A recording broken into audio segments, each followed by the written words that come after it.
Vamos cumprir a promessa. Agora, já que estamos falando de eleições, cumprir promessa é algo importante, né? Pena que muita gente, após se eleger, esquece que fez promessas e continua fazendo comunicação de promessa. É engraçado isso. A pessoa se elege, continua prometendo e termina mandatos prometendo e não entregando. Mas essa é outra história. Nós é que temos que mudar isso, parte da gente. Por isso, a série de reportagens com esse compromisso cidadão que o SBT tem, que a Alamanda tem. A reportagem a seguir é a primeira dessa série. Vamos acompanhar atentamente. Em novembro, todas as atenções de eleitores e candidatos irão convergir para este prédio. É aqui, no Tribunal Regional Eleitoral de Rondônia, que os números que decidirão o futuro de Porto Velho serão computados e divulgados oficialmente. As eleições municipais de 2020 eram para ser iguais às anteriores, só que a capital não contava que a pandemia do novo coronavírus fosse alterar o calendário eleitoral e a forma de se fazer campanha. Um desafio para o TRE e também para os candidatos, que terão de encontrar novas formas de conquistar a confiança do eleitor. Com a pandemia, o calendário eleitoral desse ano sofreu alterações pontuais. O início da propaganda eleitoral, por exemplo, agora começa no dia 27 de setembro. É a partir dessa data que os candidatos vão poder começar a divulgar e promover as suas propostas, inclusive pela internet. Já no dia 9 de outubro tem início o horário eleitoral gratuito dos candidatos e partidos, no rádio e na televisão. E somente no dia 15 de novembro, um domingo de feriado, é que ocorre o primeiro turno das eleições. Já o segundo turno, se houver necessidade, está previsto para ocorrer no dia 29 de novembro. Nós tínhamos muitos comícios, muitos eventos com participação ativa de eleitores e seus candidatos. Essas atividades elas vão ser muito mais restritas. A pandemia não retirou a obrigação do voto e muito menos afastou o temor de um baixo comparecimento às urnas. Para o juiz eleitoral do TRE Rondônia, que há 20 anos acompanha os pleitos aqui na capital, um baixo coeficiente eleitoral pode significar não somente uma corrida eleitoral mais apertada, mas também uma ameaça à escolha de bons candidatos e futuros gestores. Continua a mesma obrigação e é um papel social muito importante. Não é só a obrigação dele comparecer, é a representação popular que vai garantir que o eleito cumpra também a sua função. Com uma participação maciça da comunidade, nós vamos escolher os melhores candidatos e se tivermos os melhores candidatos, vamos estar também melhores representados nas nossas câmaras municipais e também em nossas prefeituras. Segundo o Tribunal Superior Eleitoral, Porto Velho tem mais de 330 mil eleitores aptos a votar na próxima eleição municipal.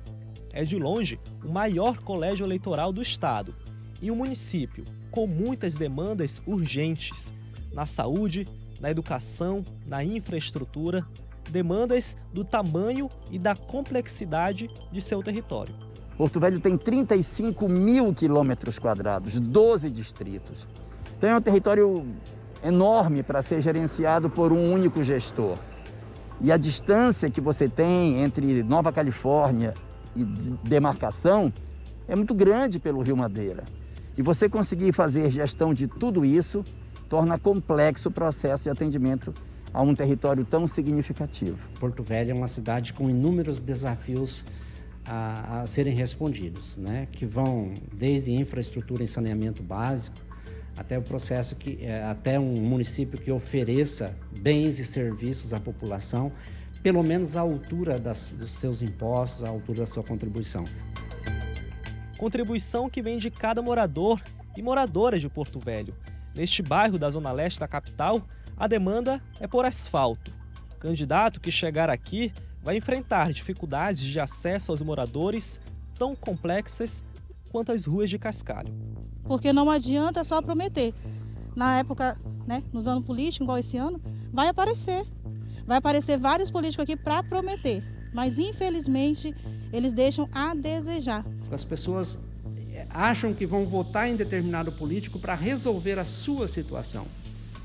a situação somente do seu bairro, ou da sua casa, ou o emprego para o filho, ou qualquer coisa. Isso é a falência da democracia representativa.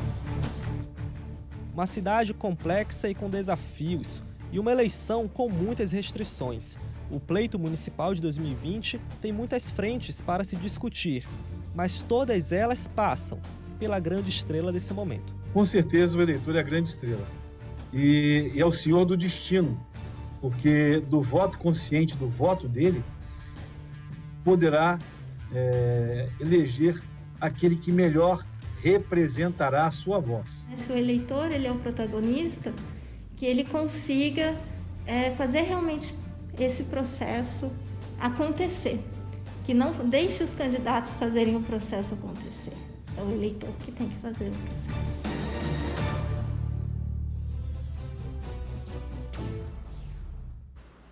Muito bem, olha, amanhã, e daí eu vou deixar para fazer um comentário mais completo, tá, Cléo?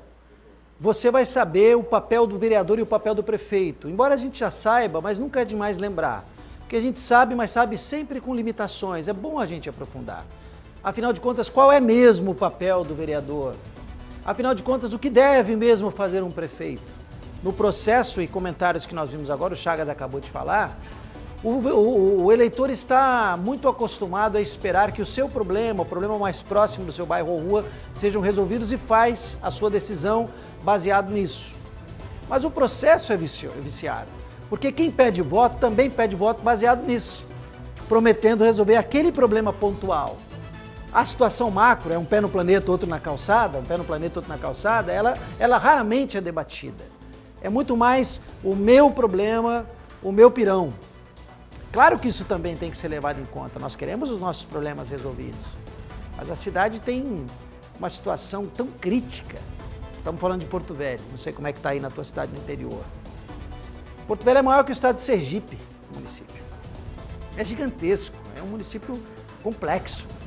Por isso a gente precisa falar disso e precisa mudar um pouco nossa mentalidade quando o assunto é voto, fiscalização, cobrança e acompanhamento de quem legisla e quem executa as obras para a nossa vida, para o nosso dia a dia. Temos muito a avançar como cidade, muito a avançar como estado, mas muito mesmo, e esse processo passa por nós, pela decisão que nós vamos tomar. E vamos falar bastante sobre isso até o dia 15 de novembro, com o primeiro turno aqui na capital.